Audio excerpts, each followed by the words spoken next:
안녕하세요. 형광펜 성경과 함께하는 성경 공부. 오늘은 여호수아 19장입니다. 오늘은 시므온 지파로 시작해서 총 6지파가 스불론이라든지 아니면은 이사갈, 아셀, 그리고 납달리, 그리고 단 지파에 이르기까지 총 6지파가 땅을 분배받게 되는데요. 저번 시간에 베냐민 지파가 먼저 받았어요. 일단요. 베냐민 지파가 그 제비를 뽑게 되고 이 땅들을 받게 됩니다. 여기 보신 대로 북방 경계, 서방 경계, 남방 경계, 동방 경계들을 받으면서 이 사명 경계가 정해지게 되고, 여기까지가 베냐민 지파의 땅이다, 이렇게 정해지게 되는 거죠. 근데 우리가 고민했었잖아요. 이게 도대체 무슨 소린가? 이제 여호수아가 이스라엘 자손들에게 말하는 건데, 너희가 너희 열조의 하나님 여호와께서 너희에게 주시는 땅을 취하러 가기를 어느 때까지 지체하겠느냐?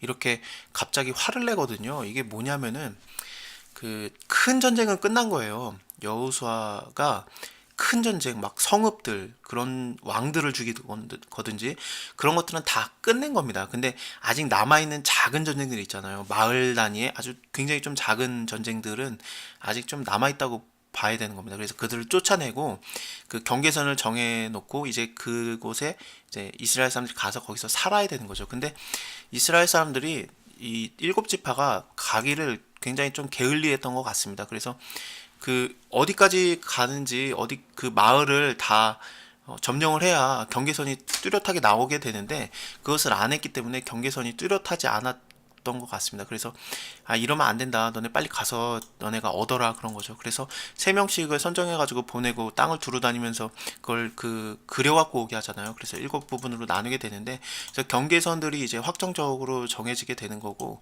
그 다음에 그걸 나눴던 거, 그런 겁니다.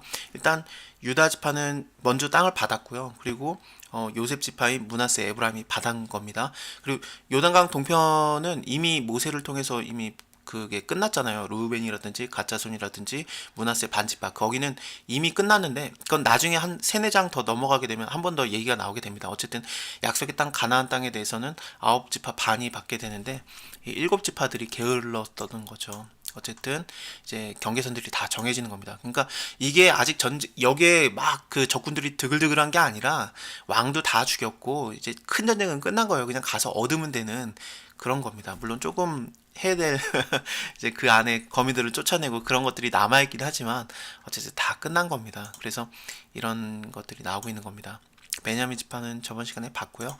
시몬 지파에 대해서 나오고 있는데, 시몬 지파는 그 출애굽할 당시에는 굉장히 좀 큰 지파였습니다. 근데 어, 그 민수기 처음에 나오게 되죠. 그래서 처음 그 사람 숫자를 셌을 때 시몬 지파가 굉장히 좀 굵직한 지파였는데, 두 번째 인구 조사를 할 때, 즉 가나안 땅에 들어오기 직전에 한 번 더 했던 인구 조사에서는 거의 시몬 지파가 반토막이 나 있는 상태예요. 그래서 굉장히 힘이 작아진, 사람 수도 작아진 그런 형태입니다. 그래서 시몬 지파가 너무 작고, 그리고 또 유다 지파가 많이 받았기 때문에 여기 유다의 분깃이 많았다, 그러므로 시몬 자손들이 자기의 기업을 그들의 기업 중에서 얻었다, 이렇게 나오게 되잖아요. 그래서 시몬 지파가 유다 지파에게 좀 그 안에 거하게 되면서 일단은 뭐 좀 보호를 받는 그런 형태가 되는 겁니다. 그래서 여기 보시도록 할게요. 여기 이런 기업들이 나오고 있는데, 촌락들이다, 이렇게 나오고, 이 성들을 둘러있는 모든 촌락이니 이는 시몬 자손의 지파가 그 가족대로 얻은 기업이다. 근데 시몬 자손의 이 기업은 유다 자손의 기업 중에서 취하였다. 유다 안에서 받게 된 거예요. 그러니까 좀 보호를 받는 거죠, 유다 자손들에게요.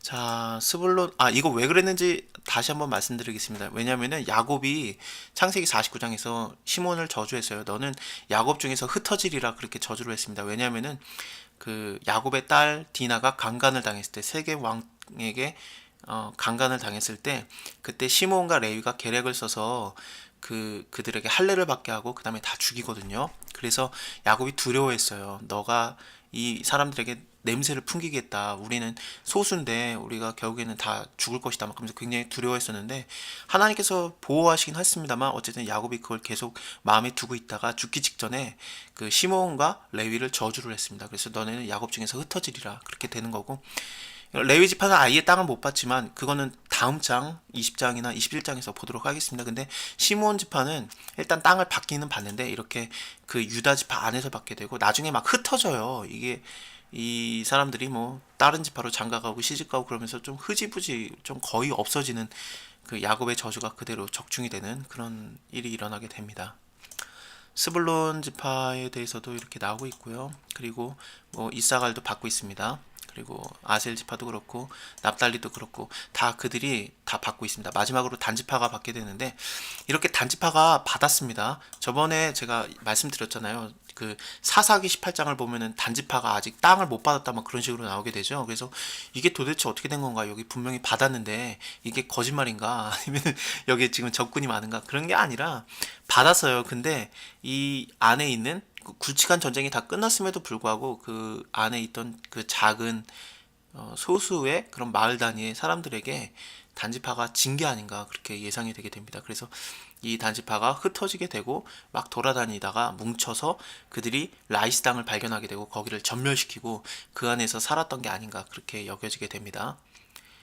미가 집에서 이제 어떤 그 레위 소년이 그 우상을 훔쳐갖고 나오거든요. 근데 그거를 단지파로 갖고 들어가요. 그래서 단지파가 이제 완전히 멸망당하기까지 그 우상을 섬기고 사는 그런 희한한 지파가 되게 됩니다.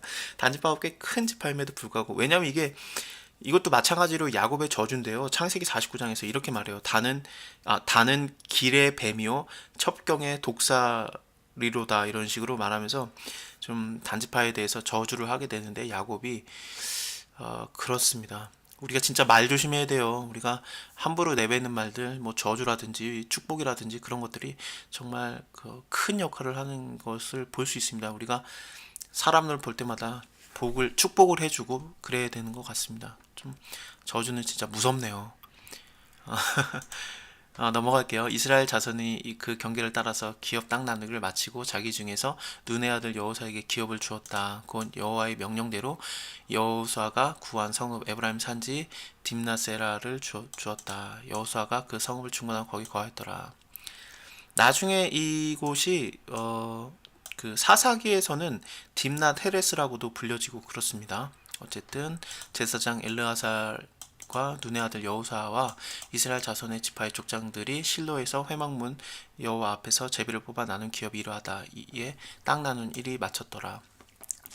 자, 이때까지는 제비 뽑는 일들이 있었어요. 왜냐하면은 구약 시대에는 그 성령을 이렇게 받는 사람들이 많지 않았기 때문에 지금 신약 시대에는 막 성령이 막 부어진 거잖아요. 그래서 예수님의 죽음과 부활하심으로 성령을 우리가 엄청나게 많은 사람들이 받고 그랬었는데 이때는 성령 받는 사람들이 굉장히 드물었습니다. 그래서 하나님의 뜻을 잘 구할 방법이 없었습니다. 그래서 이들은 제비를 뽑는 경우가 많았었어요. 예를 들면 잠언서를 보게 되면은 16장을 보게 되면은 사람이 제비는 뽑으나 일은 작정하시기는 여호와께 있느니라 이런 식으로 나오면서 하나님이 그 제비 뽑는 것을 통해서 작정하신 일들을 이루신다 뭐 그런 식으로 나오게 되는데 근데 그 더 이상 성령을 받은 다음에 성경에서 제비 뽑는 일이 없어요. 심지어 그 신약 시대에 들어와서 그 유다를 대신해서 대신할 그 사도 한 명을 더 뽑잖아요. 그래서 제비를 뽑게 되는데 그때는 아직 성령이 임하기 전이었거든요. 그래서 제비를 뽑는 일이 그때로 마감이 되고 그 다음 장에서 2장에서 성령이 임하신 다음에 그 이후로는 하나님한테 물어보고 다 결정을 하지 제비 뽑는 일은 더 이상 없습니다. 그래서 지금 현재도 제비 뽑는 일을 하나님이 이루시는 건가? 그렇게 보기는 어려워요. 뭐 요나서에서도 제비 뽑는 일을 하나님께서 이루시고 그렇긴 하는데 더 이상 제비 뽑는 일은 우리에게 큰 의미는 없는 것 같습니다. 어쨌든 오늘은 여기까지 보고요. 다음 장 20장과 21장에서는 이 도피성이라든지 아니면은 그 레위 자손들에게 주는 그런 성읍들이 나오고 있습니다. 이들이 기업을 얻는 건 아니지만 사람이기 때문에 좀 땅에다가 발을 붙이고 살아야 되잖아요. 그래서 가축 먹이는 거라든지 아니면 어쨌든 좀 살아야 되기 때문에 이런 성읍들을 받기는 해요. 그래서 이게 12지파에게 전체에 쫙 뿌려지게 됩니다. 이 성읍들을 받는 거 20장과 21장을 한 번에 같이 보도록 할게요. 자, 오늘은 여기까지 보고요. 다음에 또 뵙겠습니다. 감사합니다.